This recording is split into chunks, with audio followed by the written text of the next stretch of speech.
¿Alguna vez viste algo pero nadie te creyó y te tomaron por loco diciendo que todo estaba dentro de tu imaginación? Pues realmente no estaban tan equivocados, no con la parte de que estés loco, sino más bien con la parte de que están en tu mente. Hay entidades que pueden ser creadas a través de un pensamiento. Por ejemplo, los tulpas son considerados entidades creadas a través de un pensamiento. No uno solo como tal, sino un pensamiento constante y repetitivo a lo largo del tiempo. Y resulta que hay un libro conocido como el libro de los tulpas, donde nos cuenta cómo utilizar este proceso para nuestro beneficio. Primero tenemos que ver realmente lo que es un tulpa, no querrás crear algo que no sabes qué es, ¿o sí? Los tulpas son formas creadas con el pensamiento, es decir, hechas a partir de un pensamiento intenso que puede ser positivo o puede ser negativo. De acuerdo con el Vajrayana, los tulpas incluso pueden manifestarse de manera espontánea, es decir, que el sujeto que los piensa se proponga de forma constante a crearlo. Esto ocurre cuando una persona sufre un repentino estallido de odio, de impotencia, de frustración, de ira, canalizando grandes cantidades de su energía mental sobre este pensamiento fijo, y podemos pensar que los tulpas son ese mismo pensamiento intenso, pero en este caso volcado sobre el mundo objetivo, que sería este. La mayoría de los tulpas queman su energía bastante rápido y siempre se mueven dentro de los parámetros del pensamiento que terminó por forjarlos en primer lugar. Si fue producto de la rabia, si fue producto del odio, pues va a terminar dedicándose únicamente a odiar, y si fue producto de un pensamiento asesino, el tulpa utilizará todos sus recursos para que ese acto se pueda consumar. Por supuesto que no todos los tulpas pueden ser considerados criaturas malignas. Para los budistas son simplemente un pensamiento en acción, ¿sí? Muchas veces este pensamiento en acción aparece dentro de la meditación profunda, y justo en este contexto, si el pensamiento que lo forja es el amor, pues entonces el tulpa es capaz de albergar amor, pero es incapaz de albergar otro sentimiento que no sea pues el amor. Y es por eso que los tulpas pueden ser enormemente beneficiosos para la humanidad, así como también extremadamente peligrosos. En cierta manera, la mejor forma de definir a los tulpas es analizando el pensamiento que les dio vida en primer lugar. Los místicos del Tíbet suelen crear tulpas simplemente como un acto de la imaginación o una prueba de su propia voluntad. Terminaban creando entidades que representaban los miedos con respecto a la sexualidad, por ejemplo. Los tulpas, creados de forma voluntaria a través de una meditación larga, poseen cualidades realmente sorprendentes. No es solamente una visión ni nada por el estilo, sino más bien es un fenómeno paranormal que puede abrir y adquirir consistencia material, siendo capaces de esta manera de poder emitir sonidos, de poder emitir olores, y es una de las características principales de ellos. Dependiendo de la persona que lo cree y sus intenciones, los tulpas pueden asumir la forma de un objeto, de un animal, de un edificio, de una persona, o bien la criatura más aterradora que podemos llegar a imaginar. La naturaleza de los tulpas nos permite conocer algo más acerca de lo que se maneja dentro de la filosofía budista. ¿Por qué? Porque si el pensamiento humano puede crear una réplica pasajera, una ilusión de todo lo que pueda imaginar, entonces quizás el universo entero pueda ser considerado un tulpa, dependiendo del enfoque que le quieras dar. Lo podemos considerar un tulpa si lo consideramos un pensamiento simplemente del propio Dios, o un egregor si lo consideramos una creación conjunta entre todos los acá presentes. De ahí se cree que los budistas consideran que el universo es simplemente una ilusión. La ecuación detrás del concepto de tulpa sería que todo lo que imaginamos existe, todo, absolutamente todo, a nivel de pensamiento, pero si lo imaginamos con la suficiente fuerza, existirá realmente. Un poco ley de atracción, un poco mansión Foster para amigos imaginarios. En la mayoría de los casos, los tulpas aparecen independientemente de la fuerza de voluntad del emisor, de la persona que lo crea. Uno puede sentir un gran amor o un gran odio y no por eso va a andar creando tulpas a diestra y siniestra. El método es un poco más complicado que eso, por no decir mucho más. Otra manera de crear un tulpa es a través de varias personas, sin importar dónde estén, empiezan a crear una forma de pensamiento en conjunto. En este caso ya deja de ser considerado un tulpa, porque los tulpas son entidades de pensamiento, sí, pero son de las que surgen a través de una sola persona. Cuando hay dos o más involucrados ya podemos estar hablando de un egregor. Un egregor también es una forma de pensamiento, pero es una forma de pensamiento que en ocasiones es mucho más fuerte que un tulpa porque forma parte del imaginario colectivo.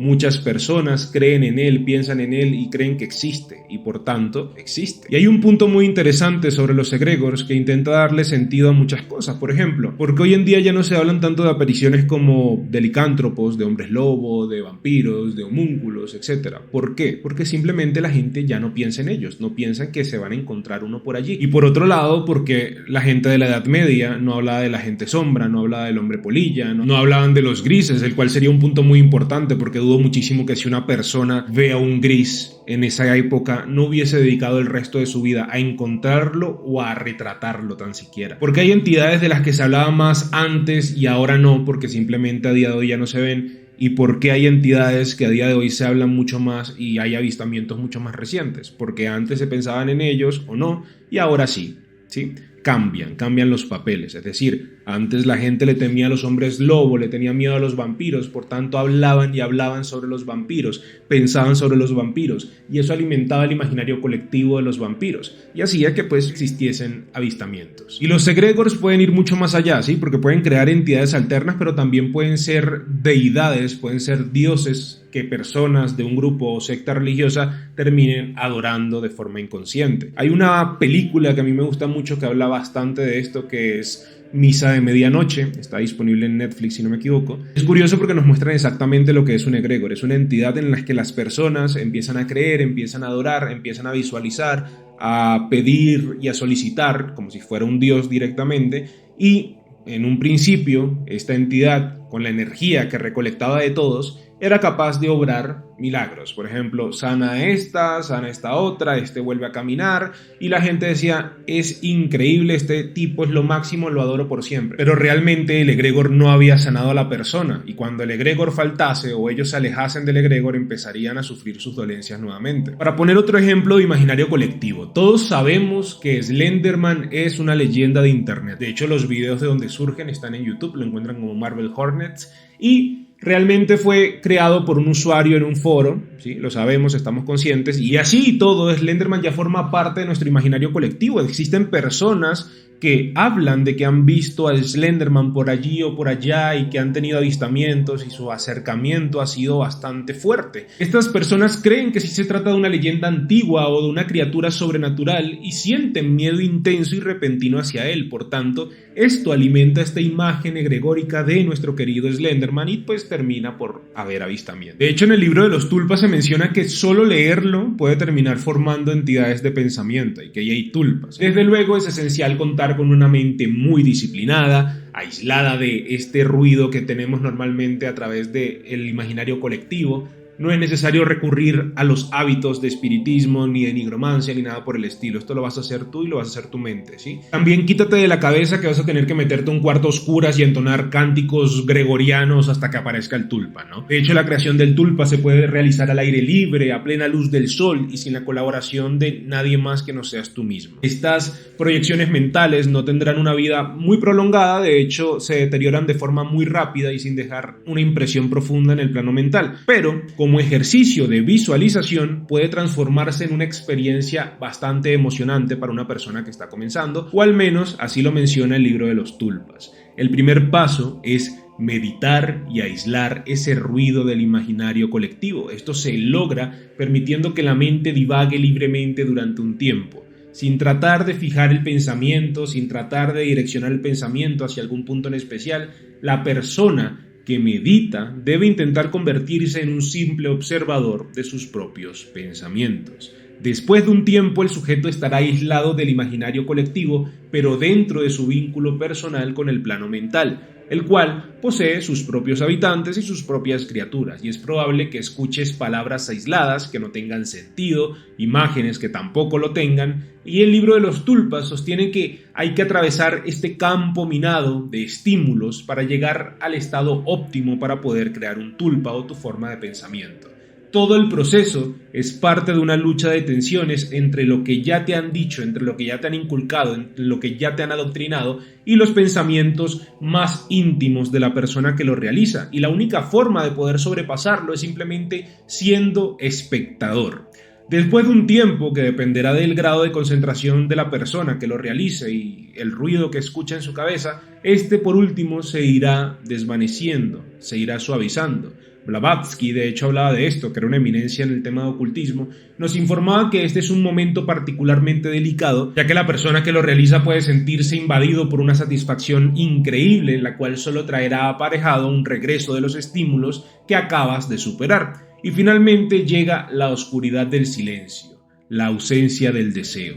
Sobre este vacío es donde se debe proyectar la forma de pensamiento que se desee imprimir en el plano astral. También debo aclararte que esto solo funcionará con pensamientos positivos, y no por hacerme el santurrón de decir, no puedes crear cosas negativas. Tu asunto, tu vida, tú verás. Pero los tulpas cargados de energía negativa no funcionan de esta manera, por tanto no son creados de esta manera. Ahora bien, ¿cómo podemos saber si hemos creado un tulpa o simplemente hemos vagado por las fronteras de nuestra propia conciencia? Cuando la forma de pensamiento ya está creada, empezará lentamente a interactuar con el sujeto. ¿De qué manera? Pues mira, cuando el emisor tiene la sensación de sentirse observado, por ejemplo, el tulpa asumirá la forma que se le ha dado y transmitirá su naturaleza sin que la persona haga nada por controlarla. Posteriormente, el sujeto, a.k.a. tú o yo, pueden sentir presencias cuando está solo. Entonces, para que el tulpa adquiera una existencia más permanente, es necesario repetir estos ejercicios todos los días. O bien, poseer un flujo de energía constante, como el de los niños, y su facilidad para crear amigos imaginarios, que es aterradora. La mente se acostumbra a la rutina, es decir, a los ritos, y por esa razón tantas cosas como el ocultismo, la magia, el esoterismo, la espiritualidad,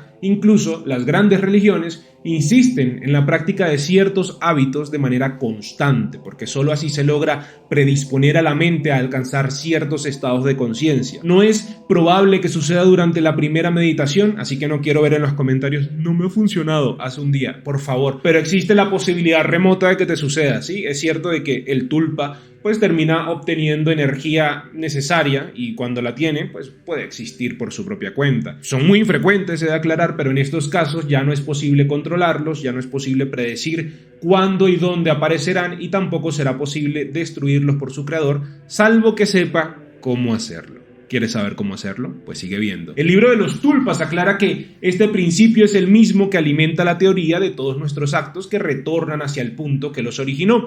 De tal manera que si hemos creado un tulpa a partir de odio, a partir de rencor, a partir de rabia, lo más probable es que esas emociones se vuelvan contra nosotros. Lo mismo ocurre si hemos proyectado pensamientos positivos, lo cual es cool. Aquellas personas que describen cómo crear un tulpa y hablan también de cómo darle su propio carácter, su propio género, su propia personalidad, su propia preferencias, su propio vocabulario, su propia apariencia, habilidades, capacidades, miedos, defectos, incluso recuerdos, o mejor dicho, recuerdos embrionarios, digamos, que el mismo creador implanta en ese tulpa y que éste va desarrollando por sí mismo, ¿sí? Tú pones la semilla, pero ya va creciendo y no sabes cómo va a crecer. Esto es algo que se debe hacer. Debes crear una historia donde se cuente todo lo que tiene el tulpa, sus cosas buenas, sus pros. Si no le quieres poner cosas malas, pues no le pones. Si le quieres poner debilidades, si le quieres poner X cosa, lo puedes poner también. Creas como la estructura de quién es el tulpa, cómo actúa el tulpa, qué hace el tulpa, etcétera, etcétera, etcétera. Esto para poder recordarlo a través de la meditación e irlo agregando a las meditaciones que vayas realizando, ¿sí? Las características. Entonces,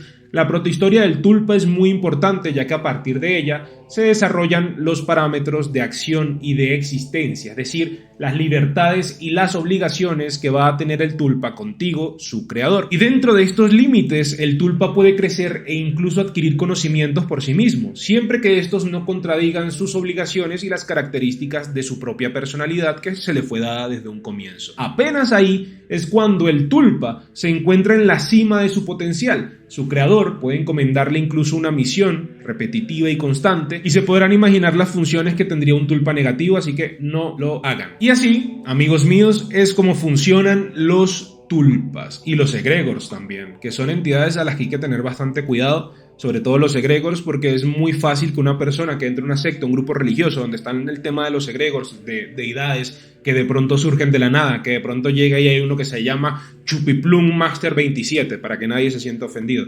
Entonces la gente va y le reza a Chupiplum Master 27, le piden a Chupiplum Master 27, y Chupiplum Master 27 termina por darle eso que ellos querían. Pero realmente fue un intercambio, no fue un regalo. Hay un cambio de energías muy heavy que va a terminar por afectarte. Cuando un egregor siente que no tiene suficiente energía en un lugar, pues se va y sigue buscando adeptos, sigue buscando gente para seguirse alimentando y sigue parasitando otras personas, porque eso es lo que termina siendo el egregor después de un tiempo, un parásito del imaginario colectivo. Pero bueno, es interesante. Creamos un egregor cuervo.